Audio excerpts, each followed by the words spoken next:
Did someone say something that angered you and actually made you stop and think? And you realize how many times that has happened to you in your life?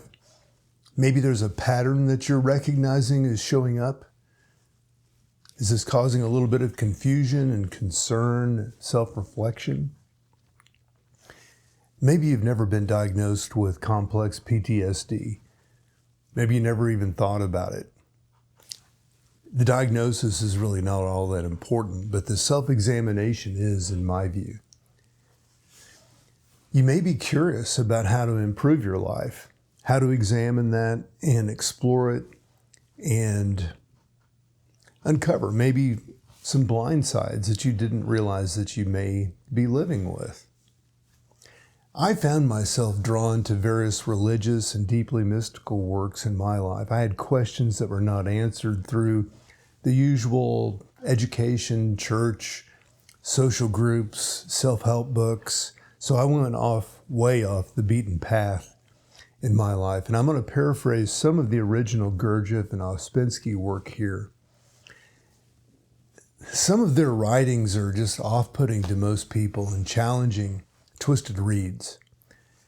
I'm Roach, Mark Roach, here to offer a different perspective in what you can get out of your life. So here's a modern and sophisticated rewrite of In Search of the Miraculous, Chapter 11.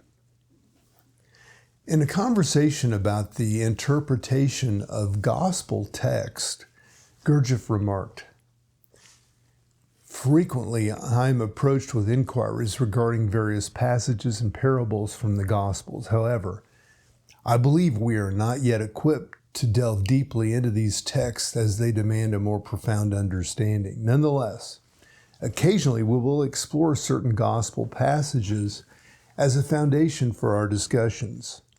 This approach will guide you in interpreting them correctly and help you recognize that the most crucial elements are often absent from the text as we know them."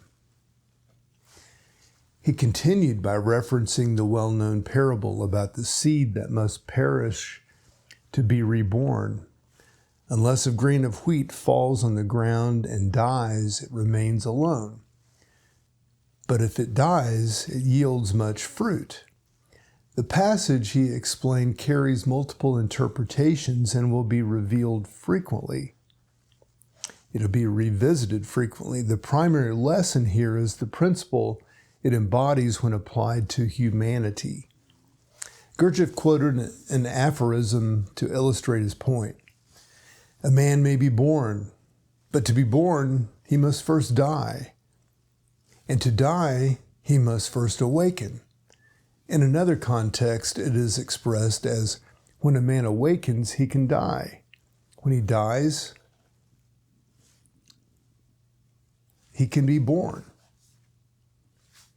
Understanding these stages, awakening, dying, and being born, is essential. The Gospels frequently allude to the potential for rebirth and the necessity for dying and awakening.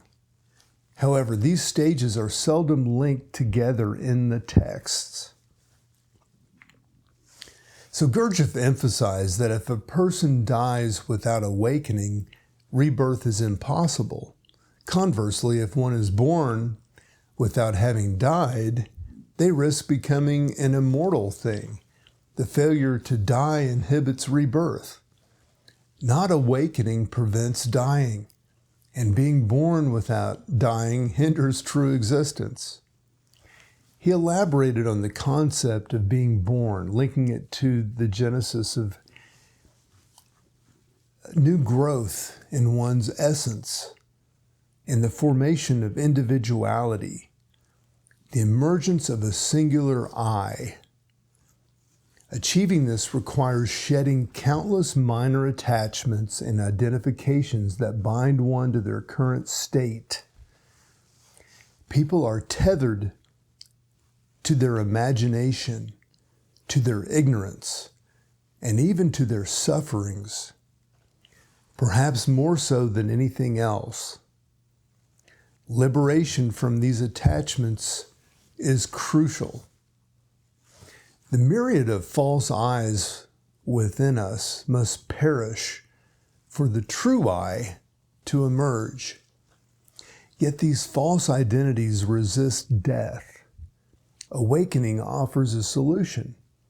It involves realizing one's insignificance and mechanical nature. This realization must transcend philosophical musings. It must be rooted in tangible self-awareness. Gurdjieff noted that genuine self-knowledge often leads to discomfort as one confronts unsettling truths about oneself.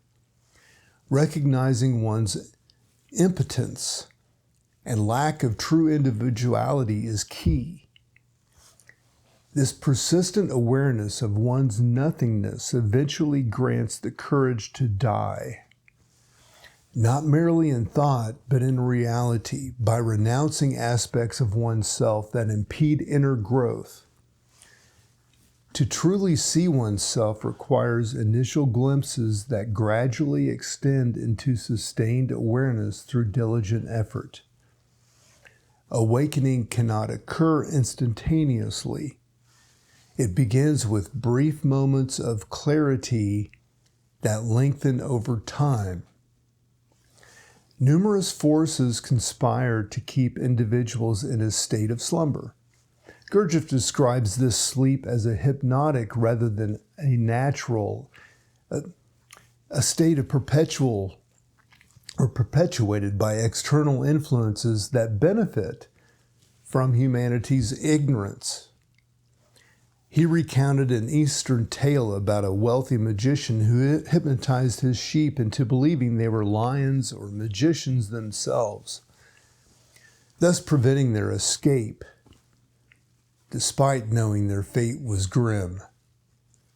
This allegory illustrates humanity's condition, entrapped by illusions of grandeur while remaining oblivious to reality. In this context, Gurdjieff introduced the concept of Kundalini, a force often misrepresented in occult literature as desirable, but actually serving to maintain one's hypnotic state through imagination and fantasy. To awaken means breaking free from this hypnosis, a formidable challenge requiring persistent effort and external assistance in the form of shocks or reminders.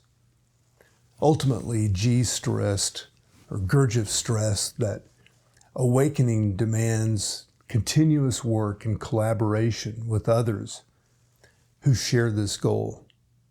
Without mutual support and guidance from a knowledgeable teacher or group leader, progress remains elusive. Gurdjieff concluded by highlighting sincerity as a vital component for a personal growth within such groups. Sincerity towards oneself and others fosters genuine understanding while combining fear and deception while combating fear and deception that are so prevalent in everyday life. Through disciplined practice aimed at overcoming internal barriers like fear and dishonesty, and by embracing accountability within communal settings, individuals can embark on transformative journeys towards self-realization amidst shared endeavors toward collective awakening. This work of Ouspensky and Gurdjieff was instrumental to me in developing and rekindling in helping me discover what my true beliefs are, restoring my confidence in my fellow man. It helped me appreciate the twist that was handed me in my childhood by the trauma that I encountered and the interesting life that followed. I'm Mark Roach. All the best.